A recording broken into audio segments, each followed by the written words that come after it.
ሰላም ጤና ይስጥልን።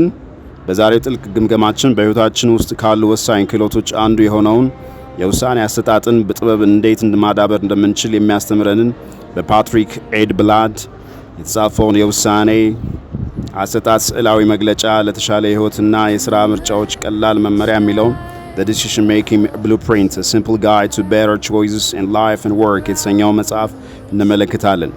የህይወታችን ጥራት በአብዛኛው የምንወስናቸው ውሳኔዎች ድምር ውጤት ነው። ከትልልቅ የህይወት ውሳኔዎች እንደ ትምህርት፣ ስራና ትዳር አንስቶ እስከ ዕለት ተዕለት ትናንሽ ምርጫዎች ድረስ የምንወስናቸው ውሳኔዎች ማንነታችንና የወደፊት ዕጣ ፈንታችንን ይቀርጻሉ።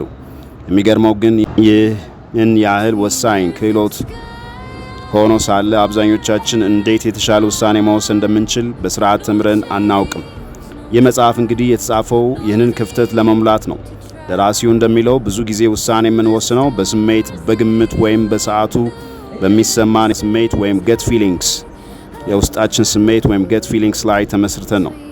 እነዚህ ዘዴዎች ግን ብዙ ጊዜ በስውር የአእምሮ ዝንባሌዎች ኮግኒቲቭ ባያዝስ የተሞሉ መሆናቸው ለስህተት ያጋልጡናል። የመጽሐፉ ዋና መልእክት የተሻለ ውሳኔ ለመወሰን ጂኒየስ መሆን አያስፈልግም።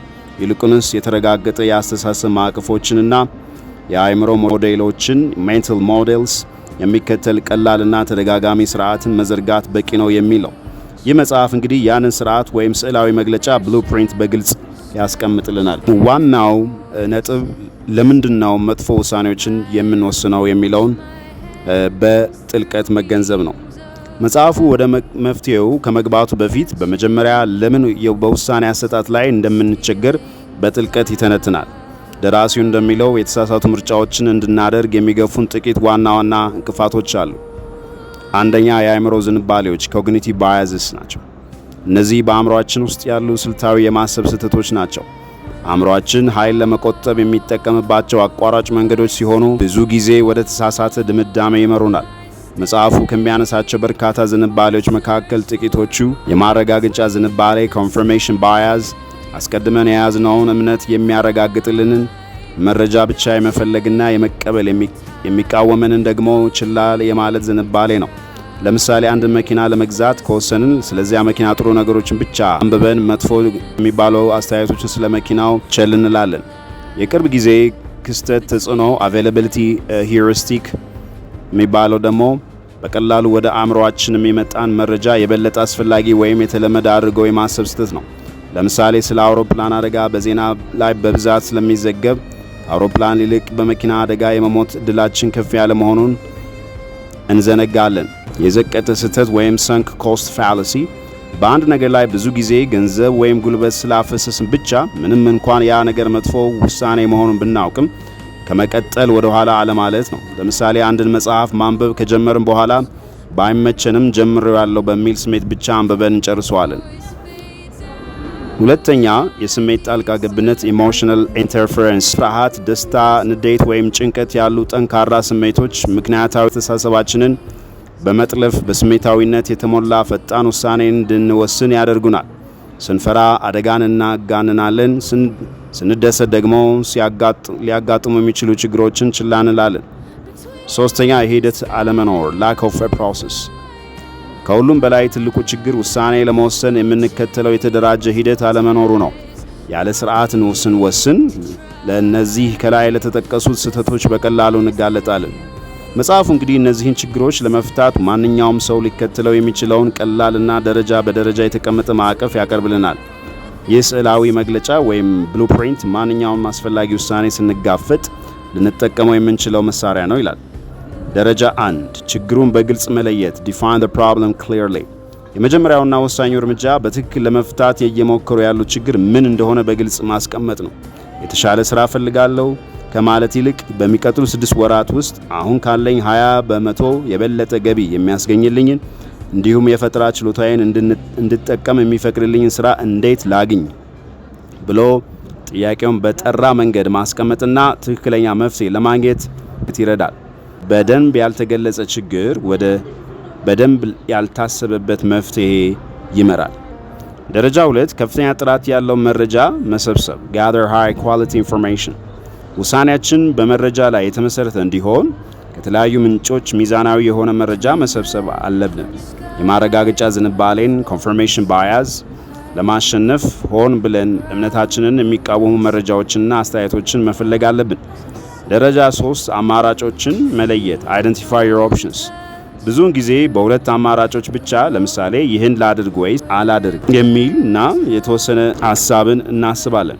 መጽሐፉ እንደሚለው ቢያንስ 3 ወይም ከዚያ በላይ የተለያዩ አማራጮችን መፍጠር አለብን። ይህ አስተሳሰባችንን ያሰፋልናል፣ እንዲሁም የተሻለውን ምርጫ የማግኘት እድላችንን ይጨምራል። ደረጃ 4 አማራጮቹን በአእምሮ ሞዴሎች መገምገም evaluate options with mental models። ይህ መጽሐፉ በጣም ጣፋጭ ክፍል ነው። የአእምሮ ሞዴሎች ማለት ዓለም እንዴት እንደምትሰራ ለመረዳት የምንጠቀምባቸው ቀላል የአስተሳሰብ ማዕቀፎች ናቸው። ደራሲው ከሚያነሳቸው ኃይለኛ ሞዴሎች መካከል ጥቂቶቹ ነው። የሁለተኛ ደረጃ አስተሳሰብ second order thinking ከውሳኔያችን ቀጥተኛ ውጤት ባሻገር ማሰብ። ይህን ባደርግ ቀጥሎ ምን ይሆናል? ከዚያስ ቀጥሎ ምን ይሆናል ብሎ መጠየቅ። ለምሳሌ ስራን ማቆም የመጀመሪያው ደረጃ ውጤቱ ነፃ ጊዜ ማግኘት ሊሆን ይችላል። ሁለተኛው ደረጃ ውጤቱ ግን የገንዘብ እጥረትና ጭንቀት ሊሆን ይችላል። በተገላቢጦሽ አስተሳሰብ ኢንቨርሽን መጠቀም። ችግሩን በተገላቢጦሽ ማሰብ ሲባል እንዴት ስኬታማ መሆን እችላለሁ ብሎ ከመጠየቅ ይልቅ ምን ባደርግ ነው የሚወድቀው ብሎ መልስ መፈለግና እንደዚሁም ስህተቶችን ማስወገድ፣ አስቀድሞ ስህተቶችን ማስወገድ ይላል። ሌላው የጸጸት መቀነሻ ማዕቀፍ regret minimization framework የሚለው ነው። ይህ በጄፍ ቤዞስ ታዋቂ የሆነ አስተሳሰብ ነው። ወደፊት በ80 ዓመት ዕድሜው ሆነው ወደ ኋላ ሲመለከቱ ባለማድረጌ በጣም የምጸጸትበት የትኛው ነው ብሎ መጠየቅ። ይህ የረጅም ጊዜ እይታን በመጠቀም ጊዜያዊ ፍርሃቶችን ለማሸነፍ ይረዳናል። ደረጃ 5 ውሳኔውን ማድረግና ወደ ተግባር መግባት make the decision and act። በመረጃ ትንተና ውስጥ ሰምጦ ውሳኔ ከመወሰን መፍራት አናሊሲስ ፓራሊሲስ ማለት ነው። እዚህ መቆጠብ አለብን። ፍጹም የሆነ መረጃን መጠበቅ አይቻልም። በቂ መረጃ ከሰበሰብንና አማራጮችን ከመረመርን በኋላ በልበ ሙሉነት ውሳኔ ወስነን ወደ ተግባር መግባት አለብን። ውሳኔያችን ስህተት ቢሆን እንኳን ከውጤቱ ተምረን ለቀጣይ ውሳኔ እንጠቀመዋለን ማለት ነው። ማጠቃለያና የመጨረሻ ሀሳቦች። እንግዲህ የውሳኔ አሰጣጥ ስዕላዊ መግለጫ በሕይወት ውስጥ ካሉ ወሳኝ ክህሎቶች አንዱን ለማሻሻል የሚያስችል የታመቀና እጅግ ተግባራዊ የሆነ መመሪያዎችን ያቀፈ ነው። የመጽሐፉ ጥንካሬ አዲስ ፍልስፍና መፍጠሩ ላይ ሳይሆን ከተለያዩ ዘርፎች የተውጣጡና የተረጋገጡ የአስተሳሰብ ስልቶችን በማሰባሰብ ለማንኛውም ሰው በሚስማማ ቀለል ባለ መልኩ ማቅረቡ ነው። እንግዲህ ይህ መጽሐፍ ለማን ነው ካልን በትልልቅ የህይወት ውሳኔዎች ላይ ለሚጨነቁና ለሚያመነቱ ሰዎች ይሆናል። እንዲሁም በጫና ውስጥ ሆነው ፈጣንና ትክክለኛ ውሳኔ እንዲወስኑ ለሚጠበቅባቸው ስራ አስኪያጆች ይሆናል። ስለወደፊታቸው ለሚወስኑ ተማሪዎች እንዲሁም ደግሞ በአጠቃላይ ከስሜታዊና ቅጽበታዊ ውሳኔ አሰጣጥ ወጥቶ ወደ ሚዛናዊና ምክንያታዊ ሂደት መሸጋገር ለሚፈልግ ማንኛውም ሰው ይሆናል ማለት ነው።